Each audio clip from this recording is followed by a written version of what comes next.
Chapter 1. Megan. I pulled the curtains open and looked down at the street. It was hot, too hot for London in the middle of July, and I was angry. I closed the curtains and returned to my mother's room. She lay in bed and I could hear her breathing. She looked so thin, and I sat next to her and held her hand. "I'm not going," I said. "You can't send me away." I looked at my mother, and her face was white like the sheets and pillowcases. "It's only for a month, until I feel a little better, my darling," she said. "Then you can come home." Dr. Barnes stood on the other side of the bed. Has Megan got any friends? He asked Mrs. Brown, our home help. Mrs. Brown shook her head. "Megan doesn't have any friends." I heard her whisper. "She's a strange child." Friends? Of course I didn't have any friends. We moved to this part of London 6 months ago, and my new school was horrible. Mother didn't know. I didn't tell her about the bullies and the nasty text messages. Dr. Barnes put his glasses on. I could see that he didn't know what to do. We needed a miracle. Your mother is very unwell, Megan. He said. She needs to rest, and you can't stay here for the summer holidays. I don't want to leave you, Mum. You want to send me to the Highlands of Scotland to stay with Uncle Fraser, but I hate the countryside. I stood up and looked at the doctor. "I'm not going, and you can't make me go." But Dr. Barnes could make me go, and he did.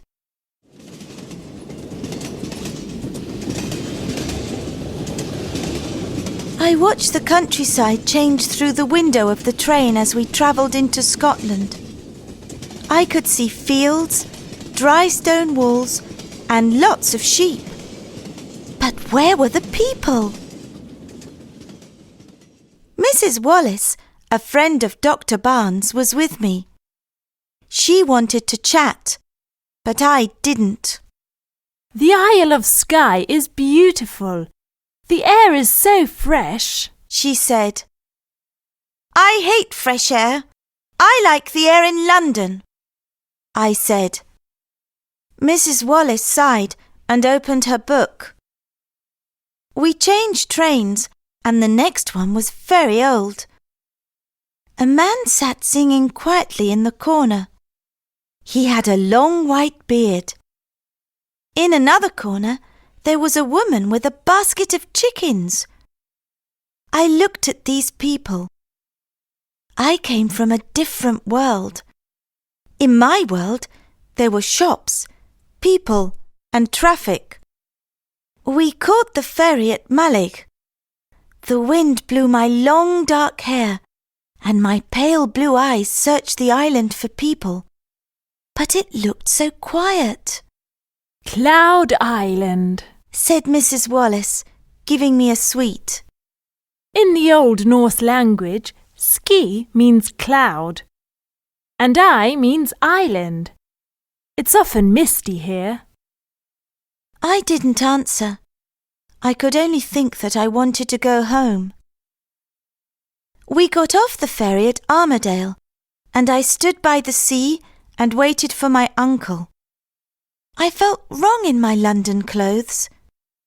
I took my mobile phone out of my pocket and called home.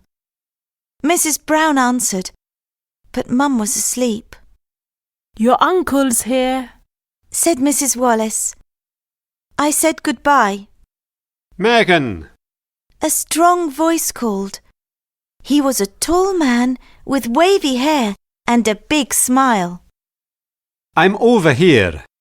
He disappeared behind some trees. Pulling my suitcase, I followed. But my uncle didn't have a car. He was standing next to a beige-coloured pony, and he put my suitcase into a little red trap. Chapter 2. The Croft. The journey was uncomfortable in the pony and trap as we trotted along the narrow roads, but it was fun too. I could see the bay, the seaweed, and the rocks, and smell the salty sea. Seagulls flew overhead. I looked at my uncle. He had my mother's smile, but they were very different. He saw me looking at him. So, this is your first visit to Skye, Megan. I'm so pleased you're here. He said. I want to bring Mum next time when she's better, I said. His eyes looked sad. I want her to come here too. And then he took a deep breath, and there was silence. We trotted on through a forest, and then we stopped at a place where the view of the mountains was spectacular. The Coolin Range, said Uncle Fraser. This is the best place to see the mountains. I got out of the trap and looked around. It was a magical place. There was a ruined castle and below a sandy beach. The waves crashed, and I thought I saw a silvery white horse playing in the water. It ran and jumped, and I am sure that I heard it call me. Uncle Fraser! I shouted. There's a white horse! He didn't hear me, and when I turned, the silvery white horse was not there. We got into the trap. I saw a silvery white horse down by the sea, I said. Uncle Fraser stopped and looked at me with surprise. Did you? But then he said no more. My mobile phone beeped. You have one new message, it said. I pressed read. Have a sad holiday. I pressed eliminate. It was from one of the horrible girls at school. I switched my phone off. I needed to forget about them. The roads were very narrow now. We're nearly home, said my uncle. I stared at him. We couldn't be nearly home. We were in the countryside. I could see some small houses, lots of animals and grass, but there was no town. Uncle Fraser turned right into a small track. Home, Darwin, Uncle Fraser said to the pony. Darwin walked slowly because there were chickens running in front of him. At the end of the track, there was a little white house with a front garden full of flowers. In one field, I could see 4 cows waiting patiently by the gate, and in another, there were some goats and a donkey. We're home, said Uncle Fraser. Welcome to White Heather Cottage. Chapter 3. No fridge. I was shocked. Uncle Fraser lived in a thatched white croft near the sea and surrounded by grass. White Heather Cottage had a tiny wooden front door, and Uncle Fraser had to bend his head to go in and out. There were 3 rooms downstairs. Inside the croft it was cosy and warm. The kitchen was at the far end, and there was a table near the window. A small fire burned with cooking pans hanging above it. I looked out at the bright orange sky.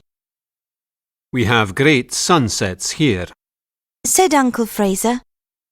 He showed me his study. He was a writer, and he wrote historical novels. There were pens and paper all over his desk and books everywhere.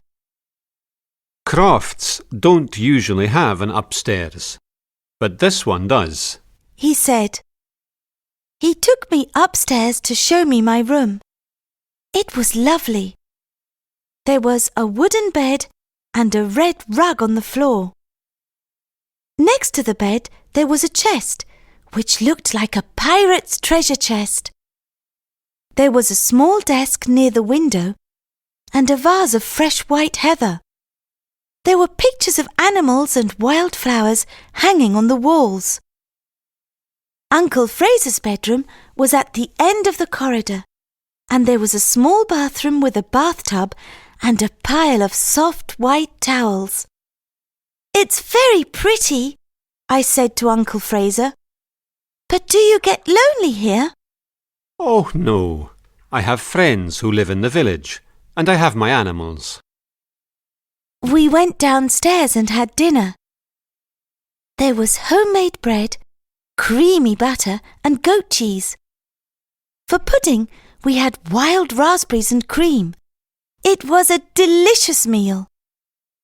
It was getting dark, and I looked for the light switch. Uncle Fraser saw me and smiled. Sorry, Megan. There is no electricity at the croft. "No electricity? So you don't have a dishwasher?" I said, looking at the plates. No, I'm the dishwasher. Said my uncle, laughing. "And you probably don't have a computer," I said. No, and I don't have a television. On Skye we create our own entertainment. I play the piano after dinner when friends come round, or I read by the light of candles and oil lamps. There are lots of board games in the corner, so we can play chess, draughts, Monopoly or Scrabble. Piano? Board games? I couldn't believe it. No electricity. I wanted to go home, back to my technological world. So, where is the fridge, Uncle Fraser? I don't need one. There is a cold cellar in this croft, and I grow most of my food.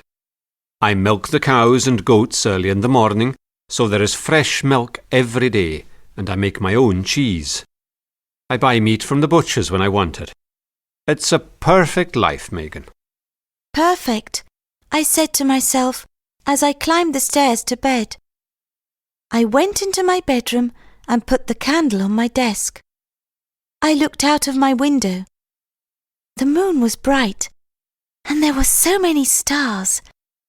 And standing in the heather stood a silvery white horse. Chapter 4. Dolly.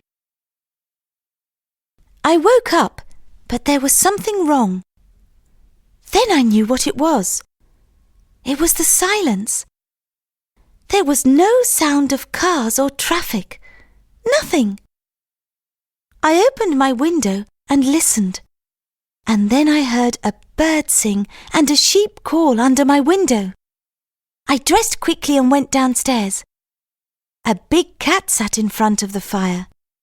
It looked like a tiger with its red, white and grey stripes. My uncle was in the kitchen. Good morning, Megan. Did you sleep well? Yes, I did. I slept very well, I said. And I saw the silvery white horse again, Uncle Fraser, before I went to sleep. My uncle looked surprised, but he said nothing and put 2 bowls on the table. Why do you look surprised, Uncle Fraser, when I tell you about the white horse? Uncle Fraser sat down. There is a legend, Megan, of a silvery white horse. Some people say it is a unicorn. A unicorn? I said. Maybe the horse I saw was a unicorn.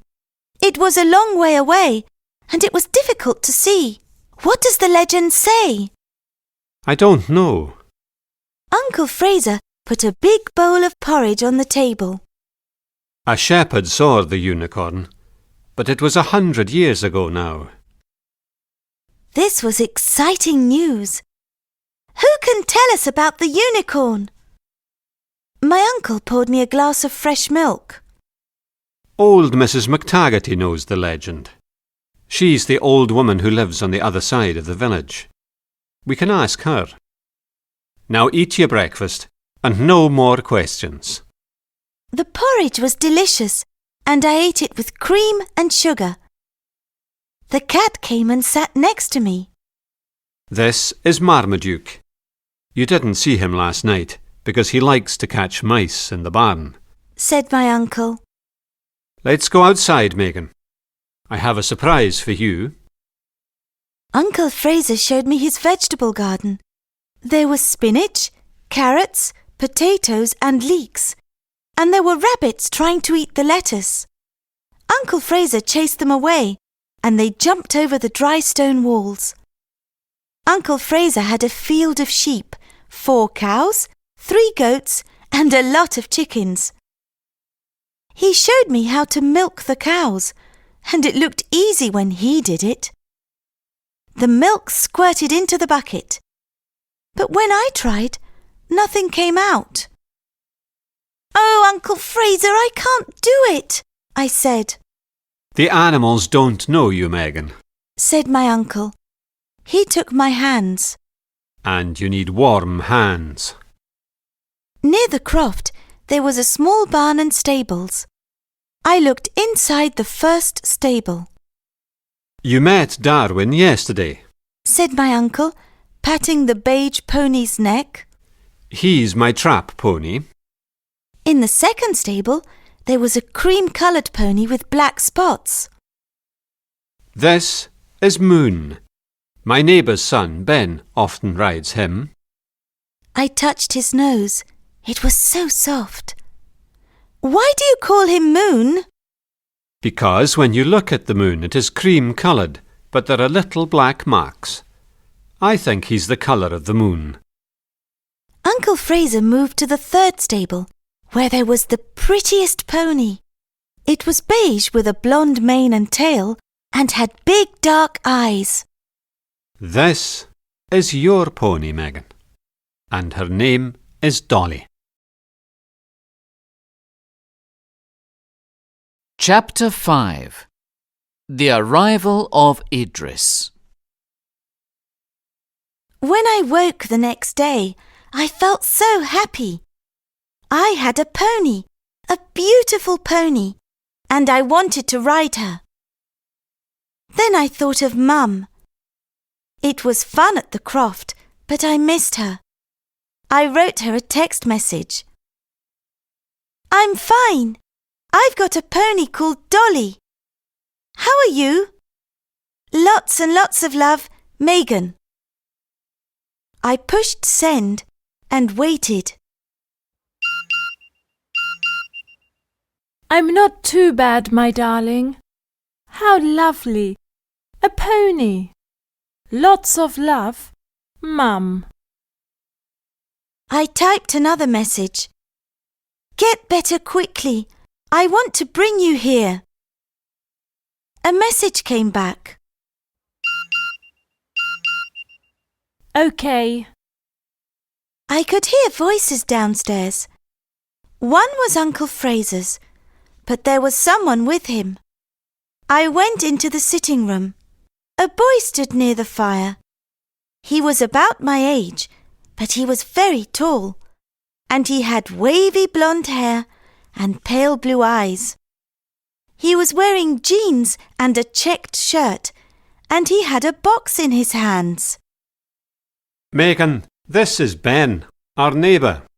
My uncle said. "Hi," I said. Hi, Megan. Ben gave me the box. I found this. He said as he opened it. We can look after it together. Inside the box was a baby otter. It looked at me. It was so sweet. Its name is Idris, Ben said. and I think it's hungry. Uncle Fraser knew what baby otters like for breakfast. He put some homemade bread in a bowl and poured milk on it. Then he added a little fish oil. Idris loved it. He ate it all and then licked the plate. "I think he wants some more," I said. Babies have lots of small meals. My uncle said. He needs a bed. You can find a box and some straw in the barn. So Ben and I made Idris a bed and put it in a corner of the sitting room near the fire. We introduced him to Marmaduke, who was not very pleased to see another animal in the house. Then, after lunch, my uncle appeared with the pony and trap. Come on, you two. We have to buy Megan some riding trousers, boots and a jacket. We are in the Highlands of Scotland, and sometimes mists come down, and it can get very cold. We drove into Portree, the main town on Skye. Portree in Gaelic means King's Port, said Ben. We went to the harbour and watched the boats. In Wentworth Street, my uncle bought the clothes I needed. Then we went to the post office, and I sent Mum a postcard with a Highland cow on it. Ben had dinner with us in the croft, and after dinner, Uncle Fraser played the piano. We sang hymns and old songs. Then we all sang the Skye boat song. Speed, bonny boat, like a bird on the wing, onward the sailors cry. Carry the lad that's born to be king, over the sea to Skye. Idris and Marmaduke thought we were very strange. Chapter 6 Scottish Mists. Ben came to the croft the next morning. He gave me a riding lesson, and then we decided to take Idris out for a walk and pick wild raspberries for tea. Don't forget your jacket, said Uncle Fraser. The weather looks uncertain. And don't go far. Okay, we both said. Idris was happy to go out with us. He ran and jumped among the wild flowers, and when we reached the small loch, he swam. Otters are playful animals, and Idris made a mud chute. He was very happy because now he could slide into the water. Ben and I sat in the warm sunshine and watched him. Why did Uncle Fraser tell me to bring a jacket? I said to Ben. The weather's hot. Ben smiled. The weather's warm now, but it can change very quickly. We decided to pick some raspberries. There were some growing near a small wood, and we picked lots. Then we saw blackcurrants, so we went into the wood and Idris followed us. The blackcurrants were big and delicious. Did I tell you I saw a unicorn? I said to Ben as we walked along a little path. Ben laughed. Unicorns don't exist. That's what I thought, but Uncle Fraser said that a shepherd saw one here 100 years ago. There's a legend, he says, but we need to speak to old Mrs. McTaggarty. Ben turned and looked at me. You want to speak to Dolores McTaggarty? Do you know who she is? No, I said, eating some more blackcurrants. We went down another path. Some folks say she is a witch. She lives in the Black House. It's the croft on the headland down by the beach. She doesn't come to the village very often. Mr. Mackey, who owns the grocers in the village, takes her food. Why do the villagers think she's a witch? I asked. Because the wild animals come to her. Eagles fly down and sit on her hand. The red deer come to her door for food, and so do the seals. That doesn't mean that she is a witch, I said. Well, you can't go to her house alone. I'll come with you, Ben said, and then stopped and looked up at the sky. A cold wind blew, and the blue sky was now grey. We must go back, said Ben, and he put Idris in his pocket. We turned round, but the mist came down. The white mist swirled all around, and we couldn't see the path in front of us. We were lost. Walk slowly and hold my hand, said Ben. It was very cold, and soon our hair was wet. Thank goodness I had my jacket. Ben had a small torch and whistle tied on his jacket, but we were far from any houses and crofts. No one heard our calls. We walked on until suddenly there was a noise. It came from behind a tall tree. What was that? Cried Ben, shining his torch. But I knew. Just in front of us, in the circle of torchlight, stood the silvery white unicorn. It bowed its head and looked at me with its dark eyes. It called softly. It's the unicorn, I said to Ben. It wants to show us the way home. But then you don't believe in unicorns. Ben smiled. I didn't, but I do now. Let's follow it. We could see the silvery white unicorn clearly as we followed it through the wood. Slowly and patiently, it led us across the fields to White Heather Cottage. The lights were on, and as we walked through the gate, the unicorn turned and looked at me. Then it galloped away across the heather. Uncle Fraser opened the door. His face was pale. Thank goodness you're home. Chapter 7. Kendra. Dolores McTaggarty lived in the Black House, where the sea crashed and the seagulls flew.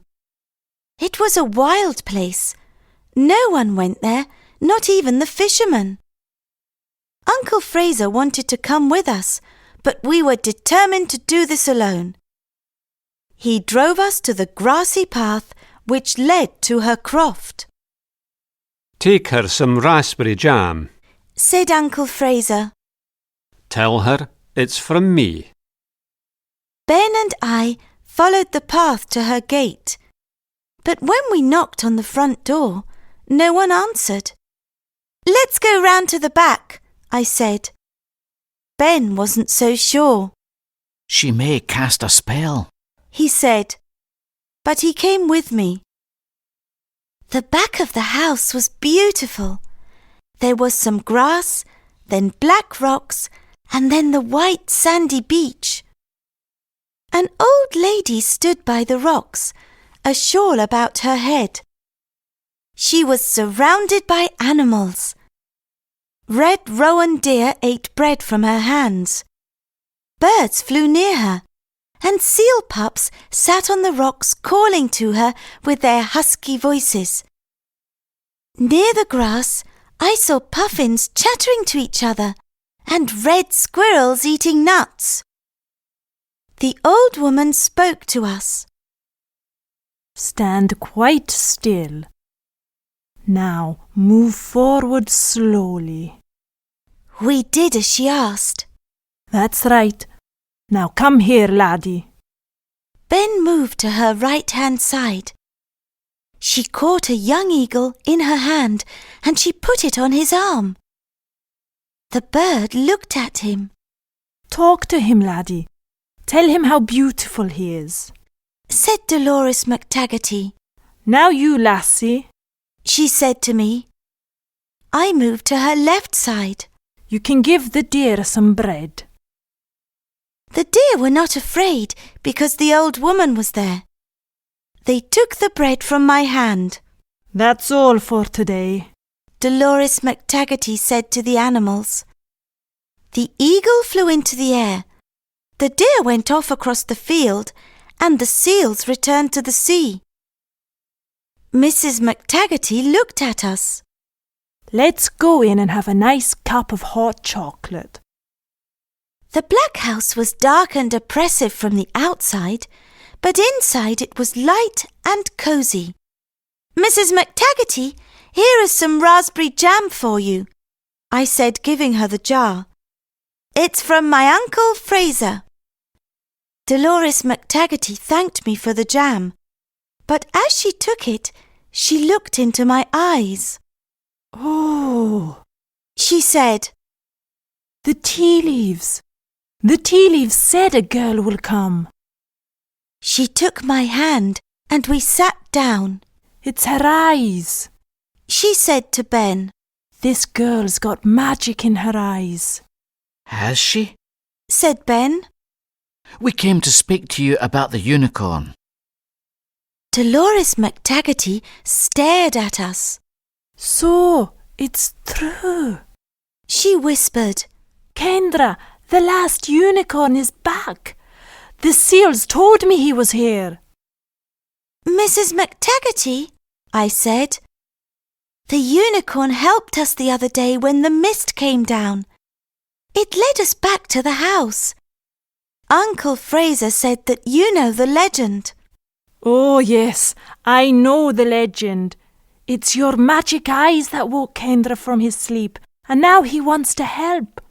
The legend says that Kendra will come back when he is really needed. You need him, lassie, don't you? I nodded. "Yes," I said softly. Touch the unicorn and you can have whatever wish your heart desires. Dolores McTaggarty took us to the door, and she brushed my face with her hand. Go, lassie, and find Kendra.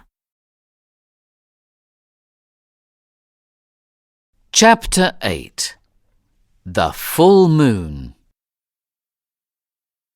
There's a full moon tonight, and the weather's warm. Let's have a barbecue on the beach, said Uncle Fraser. "That's a great idea," I said. We can collect wood and build a fire. I've got potatoes and hamburgers. I went to the butcher's in Portree this morning. Uncle Fraser said as he went down into the cellar. I sent Mum a text message. "How are you? I love you, Megan." I waited, but she didn't reply, so I phoned. Mrs. Brown answered the phone. Her voice was sad. The doctor's here, Megan. Your mum's not well at all. I'll ring you later. I bit my lip, but the tears still fell, and I went outside to talk to Dolly. I put my face in her mane until I felt better. "Kendra, where are you?" I said to the wind. Before the sun set, Ben, Uncle Fraser and I carried our baskets of food to the beach. We collected firewood and soon we had a big fire. The flames jumped and we had a wonderful barbecue. The moon came out full and bright and we sang round the fire. Uncle Fraser wore his kilt. He brought his bagpipes and his accordion and played us some bagpipe music first. He was really good. Then Uncle Fraser played his accordion and Ben showed me some Scottish dancing. It was wonderful and I laughed and clapped my hands. Then we sang all the songs we knew. It was when we started singing the Skye boat song that I saw something silvery white galloping towards us. "Kendra! It's Kendra!" I shouted, and I started to run towards the unicorn, my unicorn, the last unicorn. Wait for me! Shouted Ben, but I couldn't hear him. The unicorn was close now. I could see the horn in the middle of its forehead and its silvery mane. And then it stopped and stood quite still. Its dark brown eyes looked into mine, and it made a soft sound. Slowly, I went up to the unicorn. I touched its velvet nose, brushed its neck, and its silken mane. Make a wish, came 1,000 whispers. Make a wish. I thought of the bullies at school. I wanted them to leave me alone, but there was something far more important. I touched the unicorn's horn and made a wish.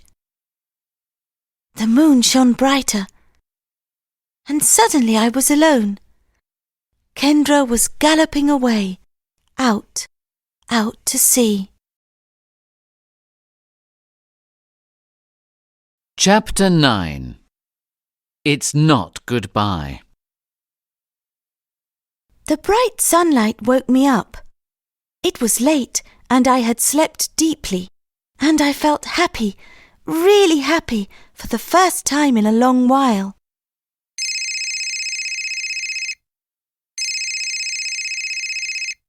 My mobile phone rang, and I jumped out of bed. Where was it? I didn't use it very much at the croft. I had so many other things to do, and phones and televisions were no longer important. I looked under my clothes and found it in the pocket of my jeans. Hello? Megan, it's Mrs. Brown. Dr. Barnes is here and he wants to speak to you. I felt cold.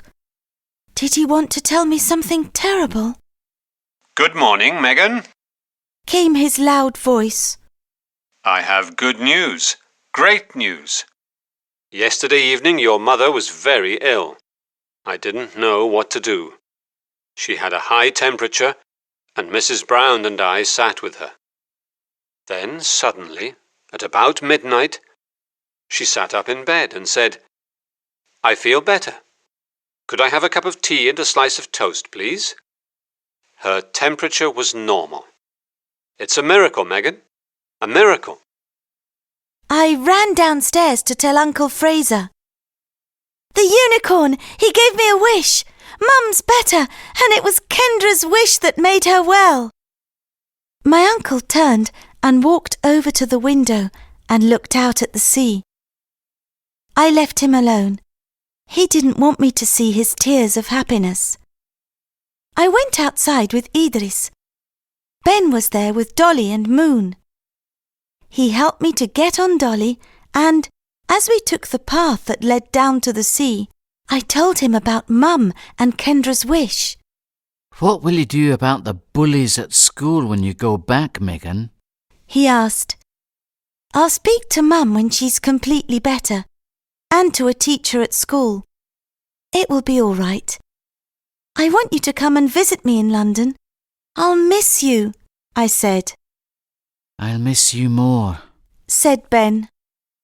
A month on Skye passed so quickly. I wanted to see Mum, but I didn't want to leave Ben, Uncle Fraser, the ponies and Idris.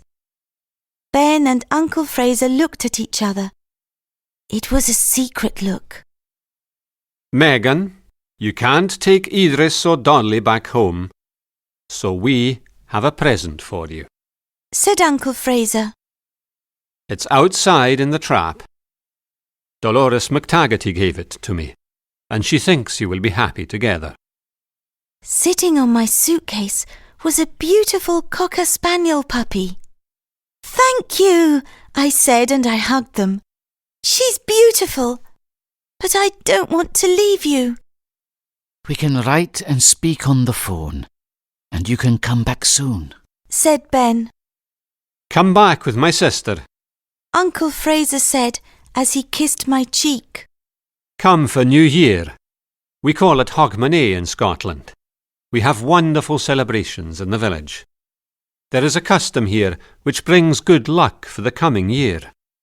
When the clock strikes midnight, some of us from the village go to Betty McAllister's house.